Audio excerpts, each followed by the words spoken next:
Why on earth would you want to do your sentence like Charles Bronson? Now, obviously, I'm talking about the criminal, not the actor, the Death Wish actor. Charlie Bronson has spent a lot of time in prison. He's been out for I think 2 months since the 70s. He's up for release again this year. He's going to try and get his parole. He's got obviously a new legal team, new fight. They're going to go for the angles of obviously he's getting up to his 60s or 70s now. He's an old man, but the way he's lived his life and the way he's done his sentences, it's leaning towards the fact he's probably going to end up dying in prison. Now, what I mean by that is that they don't really let celebrity gangsters out. They chased that Ronnie Biggs down till he was an old man. I think they only let him out just before he died. The Craze died in prison. All these other guys, they're just never going to let you out. The Home Office isn't going to be. Nobody wants to be that guy at the Home Office who lets Charles Bronson out, and then he commits a crime in the first 2 months again. So going back to the beginning. Anyone who hasn't heard the Charles Bronson story, he grew up in Luton. Actually, no, he's from Aberystwyth, I think. But he calls Luton his hometown. Way back in the day, he wasn't a massive criminal. A few petty crimes, and then he ended up getting banged up for armed robbery. Got 7 years, and he essentially just did his time in the hardest possible way. So he loves to fight, and he saw prison as a way of honing his skills. So he would be constantly fighting with a staff. He does this thing where he gets completely naked, covers himself in butter or oil or something like that, and then he'll just have a rumble with as many staff as he can. And he'll take on 12 members of staff just for a laugh, get battered, ended up down the block, spent 30 odd years in solitary confinement. The guy's an absolute weapon. If you see him, his physique and his look is completely unique. He's got a bald head. He looks like one of those old muscle men from the old sort of cartoons, with the travelling circus where they lift up the big weights. He's got a big handlebar mustache and a bald head, and depending on when you've seen him in your prison life, or his prison life, sorry, he's normally either got a massive beard or he just looks crazy a lot of the time. He's taken inmates hostage. He's taken staff hostage. He's basically just been one of the worst. I mean, he's known as Britain's most violent prisoner, most notorious prisoner. He's again in the ranks now of celebrity gangster, even though he hasn't really done that much. But it's his prison time that's made him famous. He ended up in Broadmoor, the mental hospital. He was in Rampton for a little bit, which is kind of like a prison hospital. Then he ended up in Broadmoor because they nutted him off, and he spent about 5 years in there. Now, basically, Broadmoor is it's just as bad as you'd expect. If you ever see if you think of the Batman series, this is Arkham, the prison for the criminally insane.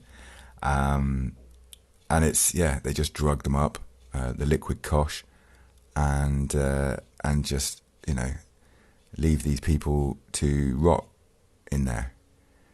And that's not what Charlie Bronson wanted to do. So he took to the roof and held one of the UK's most notorious prison riots on the roof, and he decided to try and take every tile off the roof.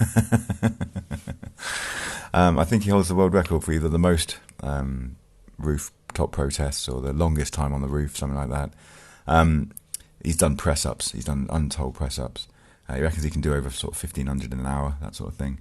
And but the Guinness Book of Records won't put him in the record books because of obviously they don't want kids to try and emulate him.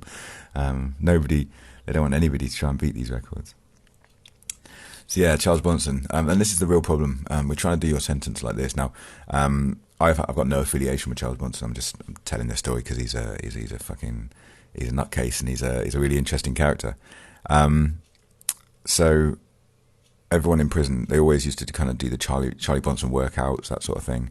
But trying to do your sentence like him is just ridiculous. Now, everybody I've ever known who got a 7-year sentence has always just tried to work their hardest to get out. You do your parole, you do your courses, you do this, you do that. You know, even if you don't want to do it and you just sit there and you just fuck around for the 7 years, but you normally get out after that 7 years. But Charlie Bronson had no intention of getting out, I don't think. He wanted to create a name for himself. He wanted to be this big character, this fucking legend, like the Krays and you know, like the Dave Courtneys of this world. But it's not something that you really want to aspire to. You know, the most part, most normal people just want to get out. But you know, I think he thrived in prison. And much the same as me, you know, when he came out, he didn't really have much to come out to. You know, he was bare knuckle boxing, he was, you know, fucking around for very little money, and, you know, ended up committing a robbery to get an engagement ring for this girl he'd seen. And, yeah, then ended up back in prison again within 2 months. And then just stayed there. You know, he's never got out. And he just fights, even to this, well, not to this day, but, you know, within the last few years. You know, he'll be out in the exercise yard, in a cage, in the exercise yard, because he's not allowed to mix with other people or prisoners. And he'll sneak butter out, and he'll cover himself up in butter, and then, you know, he'll be fighting with 12 staff again. And it's, you know, what you're doing is you're basically just digging yourself into the sand. And now he's created such a legend and a name for himself that no Home Office employee is ever going to let him out.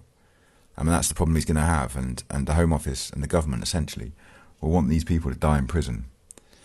So, yeah, it's difficult. It really is difficult. So, I wouldn't recommend doing your time like Charles Bronson.